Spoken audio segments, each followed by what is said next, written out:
মানে চাঁদা দিবে না যারা, তারা এখানে আসলে মূলত থাকতে পারবে না এবং কোনো লাইট নেই। আচ্ছা, আপনাদের এখানে লাইট নেই কেন? লাইট নেই কেন? এখানে কেবিন ভাড়া যেটি রয়েছে 305 টাকা। এটা ওভার রেটিং করা হয়েছে। কত? 375 টাকা। যাদের ভাড়া দিবেন বেশি এখানে আসলে মূলত এরা ফ্যান পাবে, আর যারা ভাড়া দিবে না, টাকা দিবে না, এই কেউ বাচ্চা নিয়ে এখানে আসেন। তো বিষয় হচ্ছে আমাদের এই যে ব্যবস্থাগুলো, ফ্যান নেই, কোনোটাতে ফ্যান চলতেছে। এই যে এদিকে লাইট নেই, আমি আগেই দেখেছি ওয়াশরুমের অবস্থা খুবই খারাপ, ওখানে যাওয়া আমার পক্ষে সম্ভব না। আর দেখতে পাচ্ছেন বিষয়টি আমি আসার পরে আসলে মূলত ওইগুলো সরানো হচ্ছে। দেখতে পাচ্ছেন যে হসপিটালে যারা রয়েছেন তারা আসলে মূলত এইভাবেই প্রতিটি নিয়তে তারা যখন আর্জি করে তাদের কথাগুলো তারা ফেলে দেয়। এই মুহূর্তে আমি এসে মূলত একটি কাজ করতে পেরেছি, জানি না পাখিগুলো আজকে রাতে হবে কিনা, তারপর আমি চেষ্টা করবো আগামীকালকে সবগুলো করে তারপর এখান থেকে যাবো। দেখতে পাচ্ছেন যে এখানে একটি গ্লাস রয়েছে, সেটি হচ্ছে যে কোনো মুহূর্তে ওরা আসলে নিজেই রোগী, যখন এটা পরে তাদের উপরে মাথায় বা কিছুতে আঘাত পারবে তা ফ্যান ঠিক আছে, অন্যদিকে ফ্যান নষ্ট, ফ্যান ঠিক করে দেবে। এক সপ্তাহ ধরে এখনো ফ্যান ঠিক করে দেয়। বাথরুমের কোনো একবারে চিহ্নই নেই, বাথরুম আছে বই গেছে। দর্শক দেখতে পাচ্ছেন একজন ভুক্তভোগী, যিনি রোগীর বাবা বাবা রোগীর বাবা, এখানে দেখতে পাচ্ছেন বাচ্চাটা ফ্যানের কোনো ফ্যান চলতেছে না।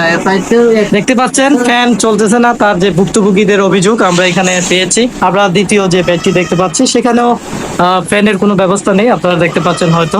এবং সিভিল সার্জনকে ফোন দেওয়ার পর আমরা এখানে দেখতে পাচ্ছি সমস্যা নেই আন্টি, আপনারা বসেন। আচ্ছা, আপনাদের বাসা থেকে ফ্যান নিয়ে আসছে তাই তো? আচ্ছা, ফ্যানের যে ওনাদেরকে কি বলছেন যে ফ্যান কেন নাই? আমি ওনারা বলছে আইসিইউ বলছে যে নষ্ট, যে আমরা কই নষ্ট, এদিকে ঠিক করে দেবেন না, ওইগুলো সব নষ্ট। দেখতে পাচ্ছেন একাধিক অনুসন্ধান করার পরেও আমরা যখন এখানে আসি তারা আমাদেরকে আরো অজুহাত দেখায় বিভিন্ন এখানে কোথাও চার্জ দেওয়ার কোনো ব্যবস্থা নেই এবং ভালো নেই। এগুলা একটু ঘাটতি আছে, এরা ফ্যান চলতেছে না, এটা এরপর ওয়াশরুমের সমস্যা আছে, এখানে একটা ভাঙা আছে, এটা ফুটে রয়েছে, এটা খবর নাই। যার নেবুলাইজার এবং অক্সিজেনের অভাব রয়েছে, অথচ এখানে কোনো ফ্যান নেই, তারা বাসা থেকে ফ্যান নিয়ে আসছেন। এবং দেখেন উপরের ফ্যানটা বন্ধ। আপনারা অবশ্য দেখতে পাচ্ছেন এখানে অসংখ্য রোগীরা কেউ বসে কেউ বা দাঁড়িয়ে। এটা যদি কার উপরে পড়ে বা বাচ্চাদের উপরে পড়ে তাহলে এটা একটা রিস্ক হয়ে যায়। হাত দিয়ে দেখাচ্ছি, কেউ বাচ্চা নিয়ে এখানে আসেন। তো বিষয় হচ্ছে আমাদের এই যে ব্যবস্থাগুলো, ফ্যান নেই, কোনোটাতে ফ্যান চলতেছে। এই যে এদিকে লাইট নেই, আমি আগেই দেখেছি ওয়াশরুমের অবস্থা খুবই খারাপ, ওখানে যাওয়া আমার পক্ষে সম্ভব না। মূলত রুগীরা কিভাবে নিবে তা জানি না। কেউ কি দেখতে পাচ্ছেন অনেক রুগী এখানে বসে আছেন এবং এখানে কেবিন ভাড়া যেটি রয়েছে 305 টাকা। এটা ওভার রেটিং করা হয়েছে। কত? 375 টাকা। যাদের ভাড়া দিবেন বেশি এখানে আসলে মূলত এরা ফ্যান পাবে, আর যারা ভাড়া দিবে না, টাকা দিবে না, মানে চাঁদা দিবে না যারা, তারা এখানে আসলে মূলত থাকতে পারবে না এবং কোনো লাইট নেই। আচ্ছা, আপনাদের এখানে লাইট নেই কেন? লাইট নেই কেন? কেন লাইট নেই? দেখতে পাচ্ছেন যে এখানে লাইটিং ব্যবস্থাও তেমন ভালো না এবং আশপাশে যেগুলো দেখতে পাচ্ছেন সবগুলো অন্ধকার। অনেকে এখানে শুয়ে আছেন।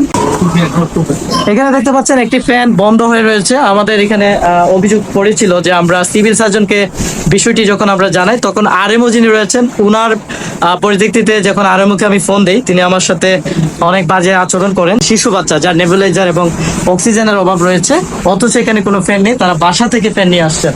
এবং দেখেন উপরের ফ্যানটা বন্ধ। আমরা ইতিমধ্যে দেখতে পাচ্ছি, আমাদেরকে তারা আশ্বাস দিয়েছেন যে অল্প কিছুক্ষণের মধ্যে তারা এখানে এসে ফ্যানের যে মেরামত কার্যক্রম রয়েছে সেগুলো তারা দেখবেন।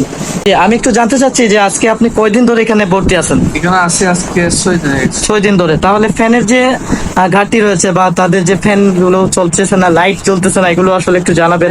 ওয়াশরুমের অবস্থা ভালো নেই, এগুলা একটু ঘাটতি আছে, এরা ফ্যান চলতেছে না, এটা এরপর ওয়াশরুমের সমস্যা আছে, এখানে একটা ভাঙা আছে, এটা ফুটে রয়েছে, এটা খবর নাই। জি দর্শক, আমরা দেখতে পাচ্ছি প্রত্যেকটি গার্ডিয়ানের সাথে একজন করে বাচ্চা, কারো 2জন একই বেডে শুয়ে আছে। আমরা ইতিমধ্যে দেখতে পাচ্ছি 2টি বাচ্চা এক বেডে শুয়ে আছে, অথচ দেখা যাচ্ছে উপরে কোনো ফ্যান মাধ্যম নেই। আমরা ইতিমধ্যে ভিতরে একটি বিষয় যদি দেখাতে চাই, সেটি হচ্ছে মূলত ওয়াশরুমের যে অবস্থাগুলো, সেগুলো আমরা একটু লাইট দিয়ে দেখাবো আগামী। কেউ নিচে একটার মধ্যে আসলে মূলত বেড হবে সম্ভবত 1-2টা, এবং এখানে দেখা যাচ্ছে যে অসংখ্য নিচে তারা বেড দিয়ে তাদেরকে আসলে সেবাগুলো দিয়ে যাচ্ছে। এখানে লাইট নেই, যার কারণে আমি ওয়াশরুমে যেতে পারছি না। দেখেন কি অবস্থা। এক সপ্তাহ ধরে মানে কি বলছে তারা? কি বলছে?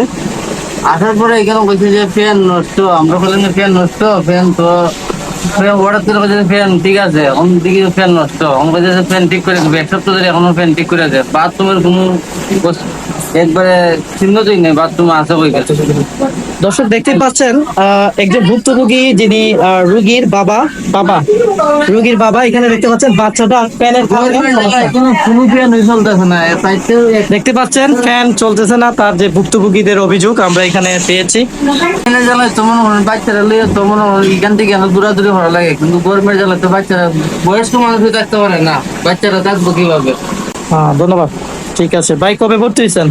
আমরা গত সোমবারে ভর্তি হয়েছি। বাচ্চার নাম? ওমর ফারুক। ওমর ফারুক। ভর্তি হয়েছেন 7 দিন ধরে, কিন্তু ফ্যানের জন্য হচ্ছে না। ফ্যানের যে ব্যবস্থা নেই বলে চলে। জি আপু বলেন।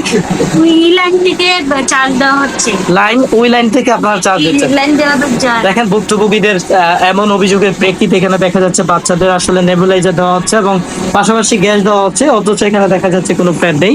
যার কারণে আমরা সিভিল সার্জনকে ফোন দেওয়ার পরে, আরো যিনি রয়েছেন ওনাকে ফোন দিলাম। ওনাকে ফোন দেওয়ার পরে উনি আমাদেরকে আরো বিভিন্ন রকমের অজুহাত এবং হাইকোর্ট দেখাচ্ছেন, যা আসলে উনি আমাদের সাথে এক ধরনের বাজে বিহেভ করেছেন। আমরা রুগী ভালো আছে, ভালো আছে, ফ্যান ঠিক করে দেবো, কিন্তু দেখা যায় যে বাইরে থেকে ফ্যান ভালো